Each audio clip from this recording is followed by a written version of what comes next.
Grâce à ce qu'il faisait dans sa vie, 2 millions de personnes ont prié sur lui à son enterrement. Un jour, un homme est venu me voir au bureau et m'a dit: Oh, mon frère est mort dans un pays arabe. Nous allons voyager pour le ramener et nous aimerions que tu nous attendes demain afin qu'on le lave, car nous voudrions l'enterrer à la Mecque. Cela s'est passé le 5e jour de Dhul Hijjah, le mois du Hajj. Des centaines de milliers de pèlerins du monde entier s'étaient rendus vers la Mecque. Alors je leur ai dit qu'enterrer quelqu'un à la Mecque pendant les jours du Hajj était très difficile, surtout à cause de la foule incroyable des pèlerins. Il a dit: Nous allons nous en remettre à Allah, au shirk, toi comme nous. Et le lendemain, je me suis rendu dans mon véhicule de transport des morts à l'aéroport, au service transitaire international du royaume qui reçoit les corps des citoyens morts à l'étranger. Puis soudain, ils nous ont ramené le corps de ce jeune décédé hors du royaume, dans l'ambulance de l'aéroport. Je l'ai pris dans mon ambulance et l'on est allé à la maison de son frère à Jeddah. Je l'ai lavé, ce jeune était corpulent, et ses bras et ses jambes dépassaient la table de lavage. Pourtant, c'était si facile de le laver et de le préparer, et on l'a déposé dans le salon. Puis, ceux qui l'avaient raccompagné dans l'avion venaient d'arriver à la maison. Ils m'ont dit: Allez,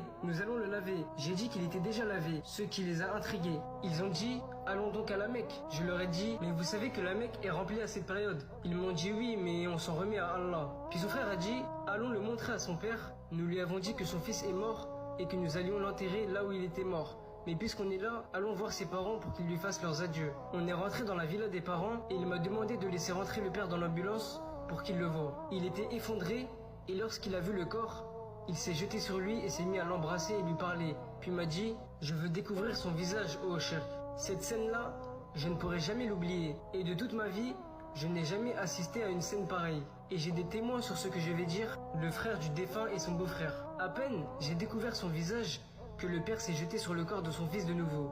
Il est mort, mais le père le saluait et l'embrassait. Et soudain, une larme a coulé de l'œil droit du mort.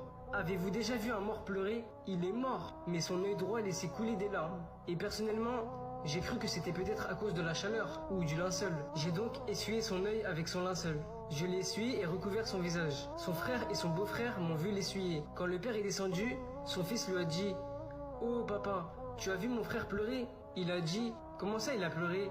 Je voudrais le revoir. Le père m'a donc dit: Je veux découvrir son visage encore une fois, ô shirk. Je lui ai dit de le laisser. Il a insisté pour qu'on lui découvre le visage. Je lui ai découvert son visage.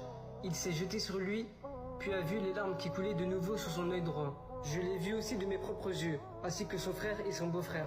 La scène des larmes de son fils était tellement bouleversante pour le père qu'il s'est écroulé. Il était à genoux dans l'ambulance, inconscient. Le lendemain, on a appris qu'il s'était blessé. Il voulait faire monter la maman, elle était dans un fauteuil roulant. Je lui ai dit que si c'est arrivé à son père, qu'en sera-t-il pour la mère? Nous l'avons recouvert et emmené à la mosquée. Un policier m'a arrêté et m'a dit: Où vas-tu? Je lui ai dit que j'ai une jénaza. Il m'a dit: Mais tu vois bien les pèlerins couvrir le sol comme des criquets.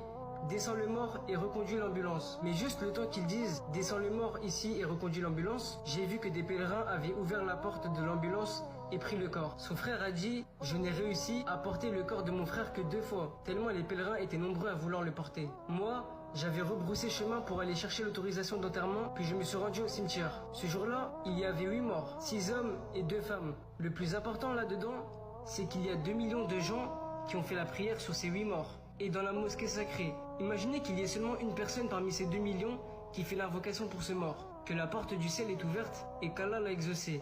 Mais alors vous imaginez 2 millions? Je suis allé au cimetière et j'ai attendu le corps du jeune. 4 morts ont été ramenés, puis un employé du cimetière est venu dire que l'enterrement allait être du côté gauche. Les gens sont partis vers le côté gauche, puis 4 autres corps venaient d'arriver et le corps du jeune était le premier devant. Je l'ai reconnu par la couverture qui était sur lui.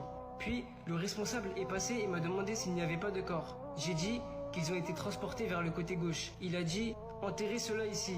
Alors, le corps du jeune a été le premier à être enterré. Je n'en revenais pas. Tout a été facilité devant lui. Il a été enterré, puis les pèlerins se mirent devant la tombe. Imaginez les pèlerins.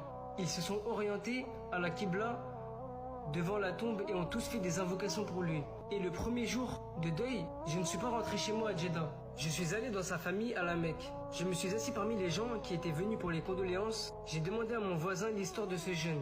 Il m'a dit: Je ne sais pas, je le voyais régulièrement à la mosquée. J'ai demandé à un deuxième et à un troisième pareil.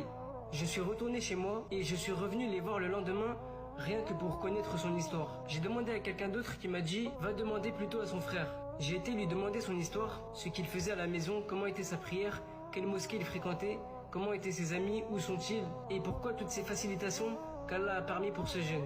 Quand j'ai eu la réponse de son frère, j'ai demandé à d'autres personnes.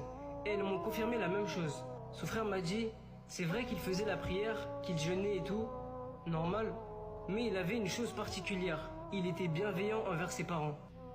Il était très serviable avec eux. Vous avez vu l'état de son père quand il l'a aperçu? Il était tellement serviable que lorsque son père allait aux toilettes, le jeune l'attendait à la porte en lui tenant ses chaussures. Et s'il entendait sa maman dire aïe, il venait mettre sa main là où ça lui faisait mal. Il aidait son père malade pour les besoins quotidiens. Ensuite, c'est lui qui lui faisait boire et manger. Alors là, mon étonnement a disparu. Et pourquoi donc s'étonner? N'est-ce pas que l'agrément d'Allah fait partie de l'agrément des parents? Je demande à Allah qu'il nous donne à tous une bonne fin. Celui et celle qui veut qu'Allah embellisse sa fin, qu'il soit donc bon envers ses parents. Et son père ne s'est effondré que parce qu'il a perdu le trésor le plus cher qu'il ait eu au monde. Et il est vrai que perdre un fils comme celui-là, c'est comme perdre la vie entière. Et regardez comme Allah lui a tout facilité. Et 2 millions de pèlerins ont prié sur lui.